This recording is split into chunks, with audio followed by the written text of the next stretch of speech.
Story 1. Wondering about something and having no way of finding out the answer.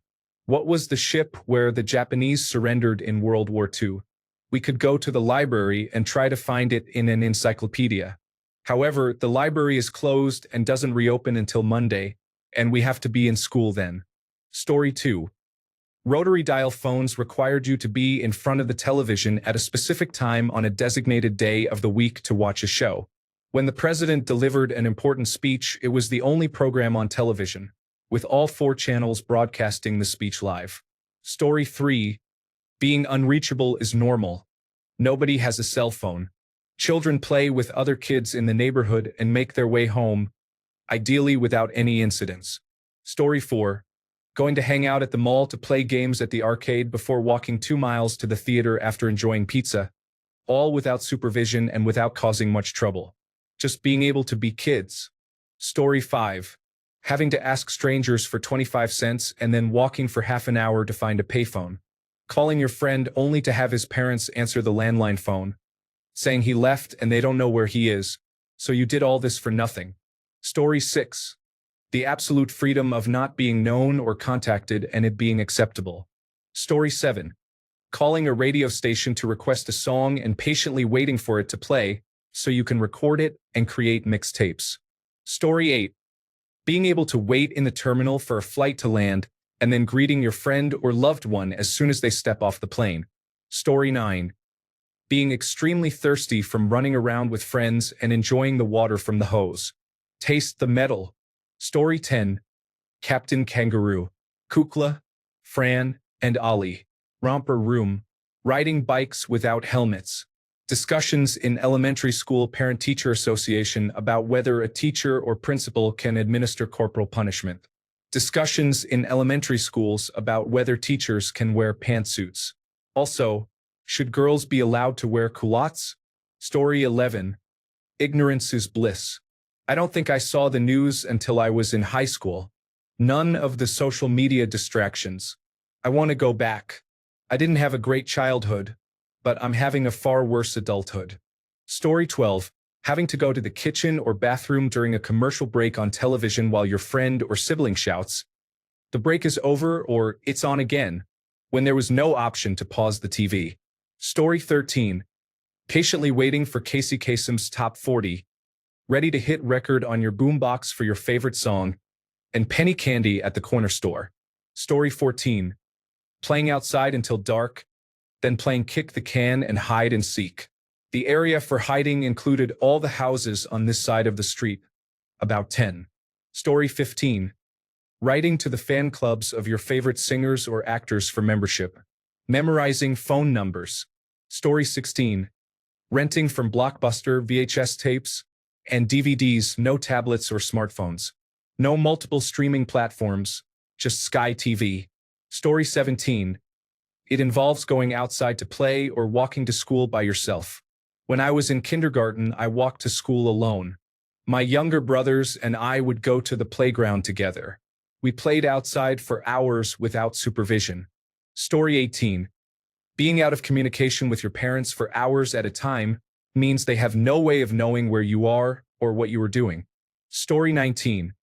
My personal experience involves turning my Game Boy Advance towards the streetlights while trying to play during a long car ride at night. Story 20. I don't know if places still do this, but I want to say that some fast food restaurants offer free food for students with honor roll report cards. Additionally, Pizza Hut used to provide free personal pizzas for reading books in school. Story 21. Missing an episode of a television show and having to wait months until reruns began to see it. Hearing the phone ring repeatedly. Seeing a movie and never being able to see any part of it again unless you paid to see it a second time or waited for years for it to come to television. Story 22. A normal imaginative childhood is essential. It might sound excessive, but I have witnessed babies with tablets and toddlers throwing tantrums about going outside. Some parents have even bribed their children with screen time in exchange for outdoor play. No child who cannot yet read should know how to operate such devices. Story 23. I have thought about this since I got my license and I'm back driving after almost 20 years, having lived in a walkable city. In the summer, while listening to the radio, I pulled up next to someone at a traffic light who was also in sync with the same song. One time, I noticed a woman with her window down, singing passionately to Jewel. That moment will never happen again. Story 24. Knowing your teacher could beat you with a cane, strap, or slipper and face no repercussions. In fact, you would stay quiet about it when you got home in case your parents gave you a second punishment for daring to trouble your teacher. Story 25. A fully screen-free childhood focused on outdoor play and reading no longer exists, except in communities like the Amish. Story 26. Checking answering machine messages, standing in the kitchen trying to make a personal phone call, guessing who was calling, worrying about long-distance charges if you called a friend in the next town, going to the drive-in and parking the station wagon backward, then opening the back to put down blankets and pillows to watch both films, getting gas at a full-service station, memorizing friends' phone numbers, being home before the streetlights came on, and neighborhood potlucks every holiday. Story 27. Paper maps are used for planning your route. When you need to go somewhere, you take the map, look up the street in the index, and find the corresponding page number and location reference, like on a chessboard. You then figure out how to navigate and memorize the route. If you get lost, walk back to the nearest underground station, go downstairs, and check the map there. At least in that location, we only had maps in the underground. Story 28. Seeing a television station go from off to begin broadcasting during the day and then going off at the end of the day. Ashtrays in McDonald's. Great Happy Meal toys. Story 29. Having your house key attached to your belt loop and coming home to an empty house with a note explaining how to heat up dinner in the oven. Story 30. Polly Pockets and Littlest Pet Shop. Saturday morning cartoons. Going out for ice cream with your family when it's just about to get dark, and catching fireflies in the backyard. Story 31. No internet or cell phones. Calling your friend's house and having their mom answer. Calling your girlfriend's house and having her dad answer. The wealthy kids had their own phone line. Story 32. Riding my bike alone to the plunge in the next town at age 8 and spending the entire afternoon swimming and jumping off the high dive, then pedaling back home at the end of the day. Story 33. Getting directions such as turn left at the third road with the streetlight, then left just past the green mailbox, and then right at the house with the big bush can be challenging. It's frustrating to get lost and have to ask strangers for help with directions. Story 34. My students refuse to believe that Spotify used to be completely free and without advertisements. I am now at an age where I remember that a bottle of Coke cost $1. Story 35. Snow days now allow teachers to conduct classes online through remote learning. Additionally, watching toy commercials on Disney Channel, Nickelodeon, and Cartoon Network is enjoyable. Story 36. Playing outside all day with friends, while our parents had no clue where we were or what we were doing, and being trusted not only to stay safe, but also to look after and include our siblings. After getting off the school bus, we would walk to a friend's house, grab something mischievous like a slingshot, BB gun, skateboard, or bicycles, and then walk or ride to wherever we wanted to go. Once in an appropriately hard-to-find place, we would shoot things, hurt one another, speculate about girls and older kids, share music on our Walkman or later Discman, start the occasional small fire, and generally have fun. I think every generation had some version of this up through the 1990s, but then smartphones and GPS trackers changed everything. I have no idea if kids do this kind of stuff now, but from what I hear, it has mostly been replaced by internet activities. I sound so old, but if that's true, then these kids have no idea what being a kid truly means. Story 37. Problem solving on your own without involving your parents was essential, because if you made a collect call, you were in trouble. You needed to determine where your ride would be, and no one was going to figure that out for you. You had to figure things out on your own. It's frustrating that kids today have fewer opportunities to solve problems independently. If parents refuse to help, it limits their children's ability to develop these skills. Life skills are not being learned as they once were. The opportunity for growth is being lost. Story 38. Freedom and total abandon. We would meet with our friends and go on adventures. Every day was an adventure because you never knew what tomorrow would bring. The weather played a big part in each day's direction. Without mobile phones or social media, Childhood was a simpler time with much less drama. Story 39. Leaving the house on a bicycle and staying gone all day with no way to be contacted. Be home by dark was the only rule. Story 40.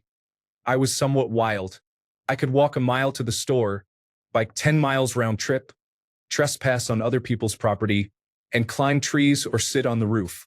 No parent in their right mind would give a child that much freedom. Story 41. Calling the movie phone or popcorn so your friends could call late at night and you could answer without the phone ringing. Story 42. Calling someone's home and speaking to parents before speaking to friends. The excitement of receiving a call at home. Story 43. Being left to my own devices all day with the only instruction to be home before the streetlights come on. Story 44. Getting up before your parents on a Saturday morning, pouring yourself a bowl of Trix, Lucky Charms, or Captain Crunch, and watching Hanna-Barbera cartoons. Story 45. Quiet and creative unstructured time. Children are immersed in commercial and social media from birth and are engaged in formal activities almost non-stop. Story 46. Surviving childhood with nothing but a bicycle. No communication, no internet, no video calls, and no way to share my location. My parents would let me out into the unknown, hoping I would make it back for dinner at 7. Story 47. Taking the phone into your room and stretching the cord for privacy. Hanging up because your mom is expecting a phone call. Dialing operator information. Story 48. I lived in a post-communist European country, so this socialism, or whatever it truly was, collapsed when I was 9. At that time, the related events were just strange occurrences that adults engaged in, which I did not understand. It was challenging all the way through, and I am glad people in Europe no longer experience it. Some individuals actually feel nostalgia for that time because life was simpler and, in a way, easier with fewer choices. However, there was also repression of free thought and actions, and many seem to remember only the good aspects, such as affordable food. Story 49. What today's kids will never understand is buying a video game without knowing anything about it. Maybe it was good, maybe it was bad. It was the kids' version of gambling. Story 50. Listening to the radio late at night, around 9 p.m. or after sunset, allows you to pick up unusual distant stations. For example, in Northeast Ohio, I could tune into WWVA in Wheeling, which had amazing country music, WBZ in Boston, and even WLS in Chicago. It was a big deal. Story 51. A one-on-one fight, no viral videos, no 10 friends jumping in, just 2 kids settling it like the good or bad old days. Story 52. Not having any idea what new toys would be available for Christmas until your dad took you to the store to shop the toy aisles that were stacked to the ceiling with all of the latest toys. Story 53. Using old stroller wheels to build a cart, then racing down the largest hill you could find at breakneck speed. There was very little steering, and the only brakes were pressing your foot against the wheels. Story 54. Waking up on a Saturday morning to watch cartoons was a joy. Pokemon, Jackie Chan Adventures, Batman, and Superman were some of my favorites. I can still remember when Fox Kids and Kids WB ended. Those were sad times. Story 55. Boredom led to playing with sticks, playing in the dirt, and running around the neighborhood with friends. Story 56. The list is extensive. I am thankful I grew up when I did. We had a lot of freedom, and being disconnected from technology was wonderful. Story 57. I am a teacher and I have a reward grab bag for the students. Last week, I showed a student how to use a top. In addition to that, there are the original glass click-clacks, roller skates that go over your shoes, button yo-yos, and color forms. Story 58. Snow days. Post-COVID and online classes diminished the concept of watching the morning news, with your eyes glued to the bottom text crawl to see if your school was closed that day. Story 59. I was born in 2000 but used VHS until I was around 12 or 13, and I still use DVDs. However, I have to be very careful, especially after a very traumatizing film that begins with the letter C. Story 60. Party telephone lines allowed you to hear your neighbors when you picked up the phone. It was even worse when they asked you to get off the line so they could use it. Story 61. When your compact disc player randomly falls out of your pocket and drops from the thin cord that connects to your headphones, you hear the crash of the player and your music stops. This was 03. Story 62. Going to the mall with $20 and being able to enjoy hours at the arcade and getting food at the food court. Story 63. I would say cross-country drives and only having a window to look at. Now they have mounts for tablets. Story 64. Going to camp, getting training for rifle and bow shooting, and then having competitions to see who can become the best within a week. Story 65.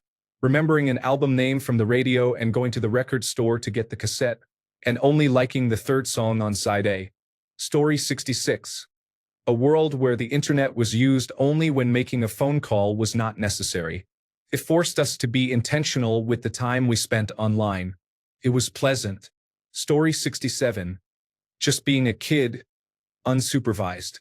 Painting, coloring, reading, and making forts in the living room and in the woods. Waiting all year for the Christmas specials, and each week looking forward to Saturday morning for children's shows. Making plans with friends to have sleepovers weeks in advance. Learning the joy of having something to look forward to over time. Story 68.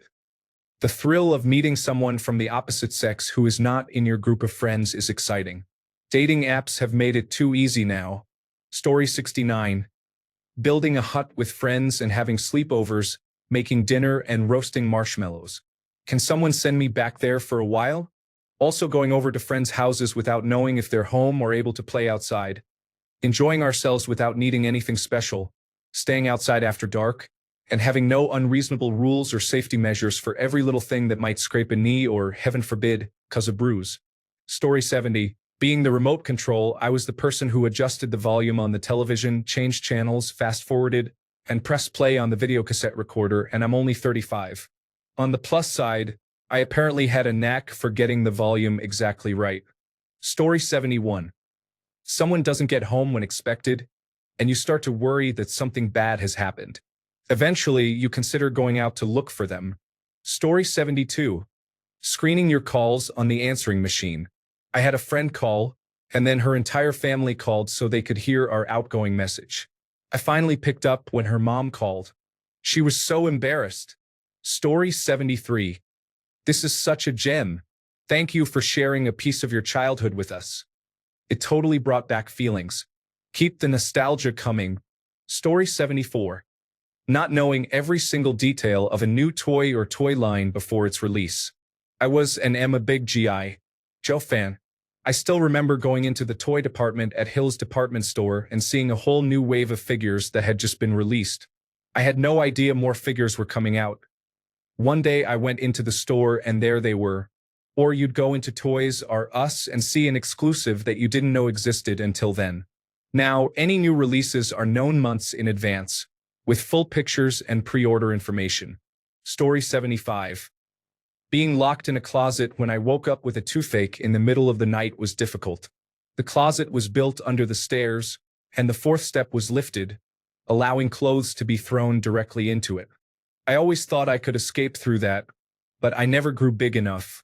Although I had challenging parents, it ultimately made my adulthood much better.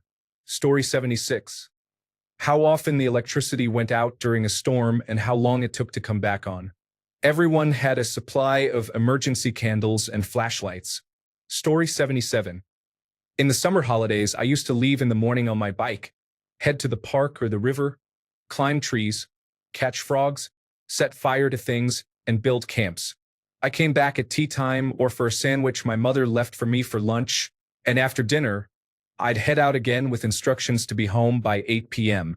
This was in the suburbs of a big city. All the kids were the same. We knew there were weirdos out there. I remember a lady with lipstick like a clown who used to show all the boys her underwear. We were about 8 to 10 years old and we would cycle up, have a look, giggle, and then move on to more interesting things. If you fell off your bike, every kid seemed to know how to straighten a wheel and put the chain back on. School always seemed to have kids with broken arms and legs, and the general cause seemed to be falling out of a tree. It really was a time of great freedom, an absence of fear, and an opportunity to learn things without your parents being around. Story 78. Couch Co-op. We used to gather with 6 or 8 friends, all surrounding one television. There was so much social interaction in those days because we would never sit there all day. There were always sports and other activities mixed in. Story 79. Absolute disconnect. Not being reachable 24 hours a day, 7 days a week. We would ride our bikes across the county without GPS or any locator. Our parents never knew where we were. Story 80. Calling a girl for the first time from a rotary phone. Connecting to the internet with a dial-up modem. Rewinding VHS movies. Recording the radio on cassette tapes. Going to a drive-in to see a movie. Story 81. Having to be home to watch your favorite show or programming the video cassette recorder to record it because otherwise you will miss it. Story 82. Leaving your house to play outside after breakfast, coming home for lunch, going back outside, and returning home for dinner. There was not a phone in sight unless it was attached to a wall. Story 83. The frustration of misdialing the last digit in a phone number on a rotary phone or having to dial a number filled with 8s and 9s is overwhelming. Story 84. Buying cigarettes with a note I made at home. Please allow my daughter to buy a pack of Saratoga 100s. Story 85. Freedom from parents. We spent all day outside during the summers without any input or observation from our parents, unless we went inside to make a sandwich or something. Story 86. Welcome, everyone. This is a space for those who appreciate fashion, minimalism, and quality craftsmanship. I am building a fashion brand that focuses on premium minimalist leather goods, and I would love for you to be part of the journey. Join the community to discuss style, quality products, and everything in between. I look forward to hearing your thoughts. Story 87. Waking up early to watch the local radio station's television channel to see if school was canceled. The channel was essentially a loop of a presentation containing advertisements for local businesses, dates for yard sales, and more. Story 88. Rotary phones with cords, the Dewey Decimal System in libraries, stick shift cars, memorizing over 20 phone numbers, and typewriters. Story 89. AOL and dial-up internet made it impossible to make a phone call and browse the internet simultaneously. If someone picked up the phone while you were online, you would get disconnected immediately. It was very frustrating. Story 90. The internet consists of forums, stories, and photos as its main sources of entertainment, rather than videos. Club Penguin. Story 91. The patience of waiting for the rotary phone to return to its home position so you could dial the next digit. Story 92. Having wired headphones that don't work requires you to do random things to the wire just to hear the music. Story 93. Going to the thrift store with $5 and coming out with a whole new wardrobe and cash left over was a great experience. One thrift store I frequented filled large boxes, called dime bins, with clothes that had been there for a while. Every item in those bins, regardless of what it was, cost a dime. It was the essence of my 1960s waitress, grandpa punk look that I was very proud of in high school during the mid-1990s. Story 94. We watched X-Men 2 last night. In one scene, a kid who apparently doesn't sleep is flipping through channels. That's not a thing anymore. Story 95. Metal slides and monkey bars mounted on concrete in schoolyards. We learned quickly to assess before jumping on. Story 96. Quickly clicking the button on the TV because there is a commercial on Nickelodeon and you want to check what is on Disney Channel. Story 97. Meeting other people via a 3-way phone line. Having one home phone with a long cord and having to fight over who got to use it. Spending your hard-earned money on newly released vinyl records, including 78s and 45s. Toilet papering your frenemy's house without worrying about getting sued.